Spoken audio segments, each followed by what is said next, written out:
Boom, what's going on, my beautiful people? Will here, Flawless Crested Geckos, coming to you guys with another video this week.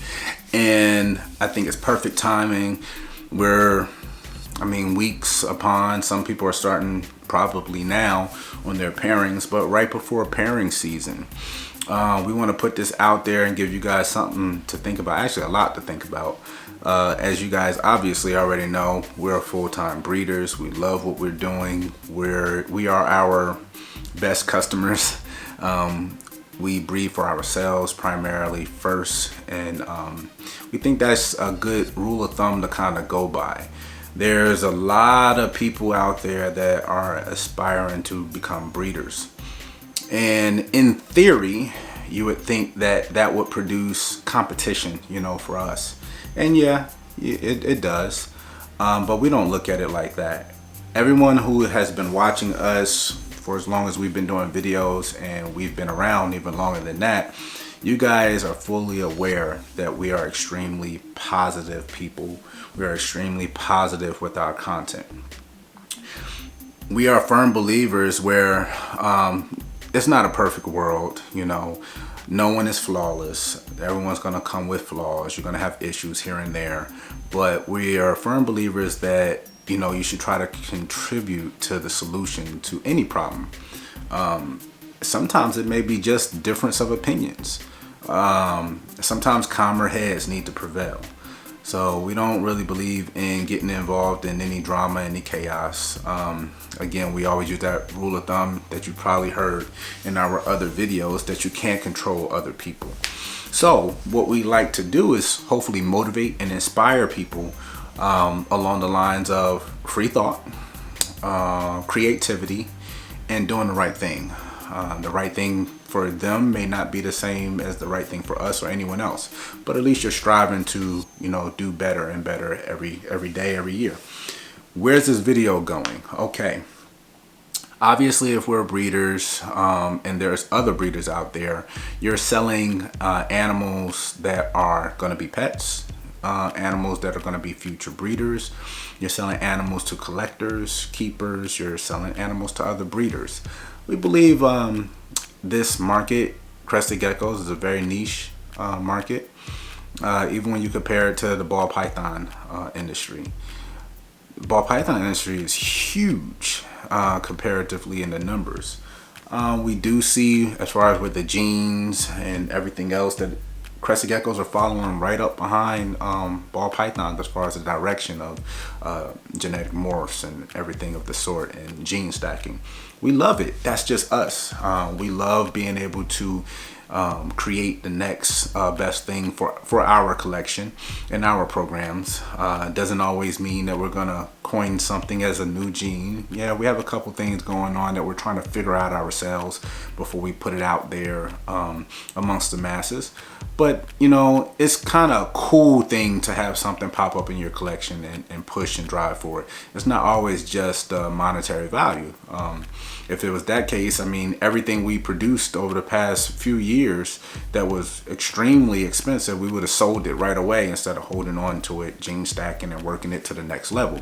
You have to be your best customer. So this video is really for those guys out there, those keepers, those breeders, aspiring breeders, and just collectors, to show you guys some direction as far as when it comes to breeding, in our opinion. We think that you should have a game plan if you're an enthusiast, hobbyist, on what you're trying to do. If you're a breeder, you should have a business plan, because if you're a breeder, then you have somewhat of a business, even if it's a business startup. And you need to know and pinpoint the direction in which you would like to go with and go in your programs. My mind's going a million different directions, but hey guys, Flawless Crested Geckos here, Will and Audra. And we're here to tell you guys about our new Patreon tier. Have you guys ever played the lottery, lose, and get all your money back? That's not really a thing, is it? Oh, but yes it is. With our new tier, the $100 a month, you get every single bit of your money back for the right. entire year. But guess what? It doesn't end at the end of the year. Right. No, you have rollover. Rollover. So you can continue to build your savings account as much as you would like. Right. But guess what? That's not all. That's right. You What is also the biggest perk?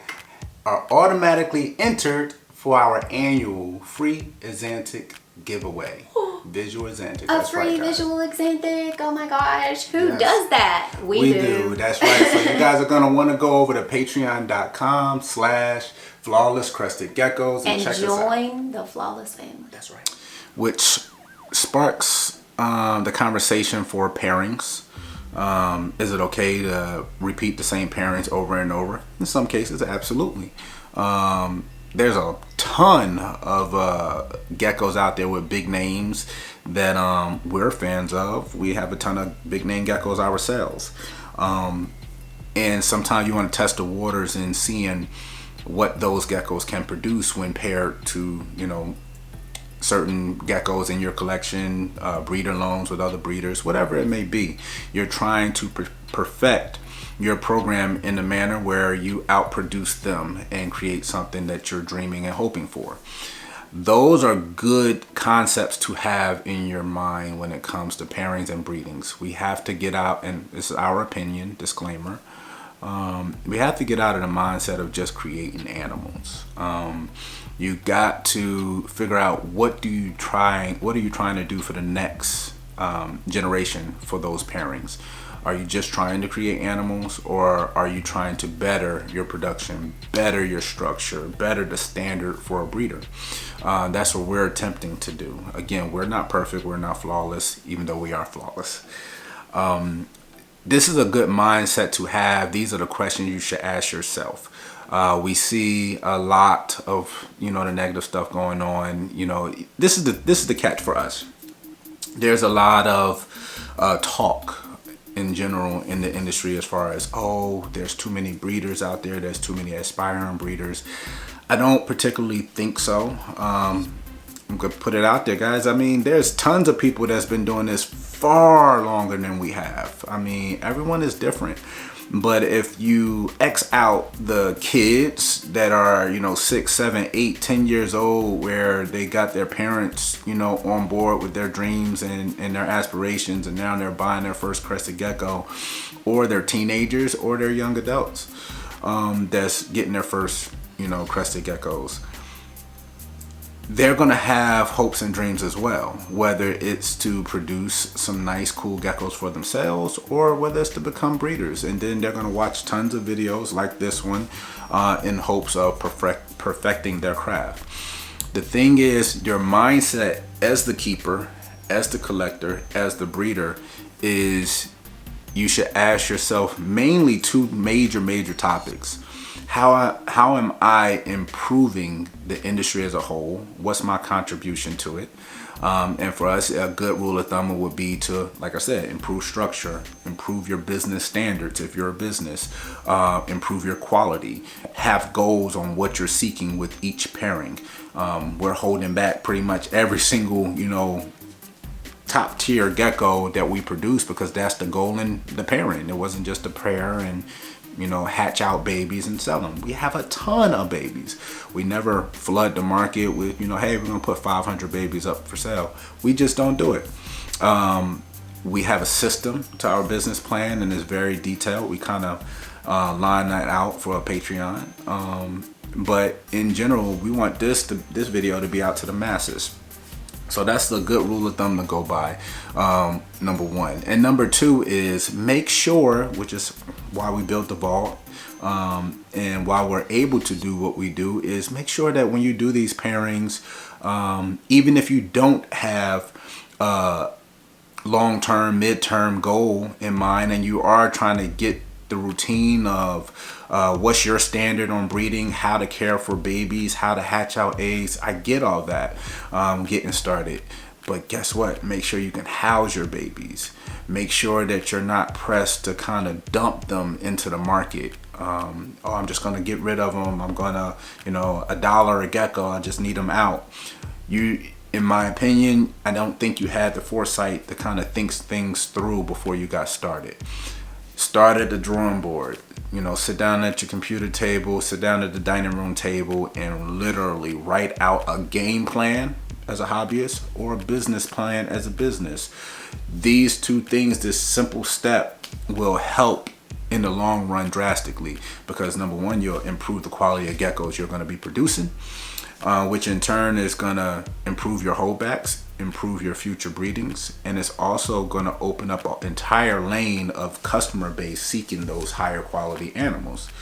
And number two, if you already think about your infrastructure before you're at the ceiling of your keeping and you can't keep anymore, then you kind of jump out in front of that problem as well. You won't be forced to sell animals that you want to hold back in a stepping process and miss out on potentially having that killer holdback, but you sold them because you had no more space. These are all the things that all of us need to think about in the industry. And I think if we can all get on board with this type of thought process, not saying that everyone needs to agree, but if we can get on board with this thought process, we think the industry and the hobby as a whole will improve on its own, literally. We don't believe that it's too many crested geckos in the hobby. I do have an opinion that you can improve the quality as you move forward. If you're producing mediocre geckos, I'm not saying that that's the problem. I'm saying the problem continues where you find out or you have mediocre, whatever mediocre is. Mediocre means different things to different people. Again, we're not talking at anyone. We want to bring everyone together. And we understand that everyone starts at different levels. Somebody may have lower level quality geckos. We would advise away from breeding those geckos. Some people may have mediocre level geckos, and we get it. You have to start somewhere. But once you breed that and you gain everything you wanted to gain from that pairing, the knowledge, the information, the experience, and now you want to dive deeper, don't continue the mediocre pairings. Improve your selection of geckos, improve your pairings. So again, guys, more positivity coming to you guys right here before the 2024 breeding season. We feel that this is what the industry needs. We want to motivate competitors. We want to motivate fellow breeders, fellow keepers to do the best thing in favor of your geckos, your gecko care, and your future gecko breedings. It's Will, Flawless Crested Geckos. We out.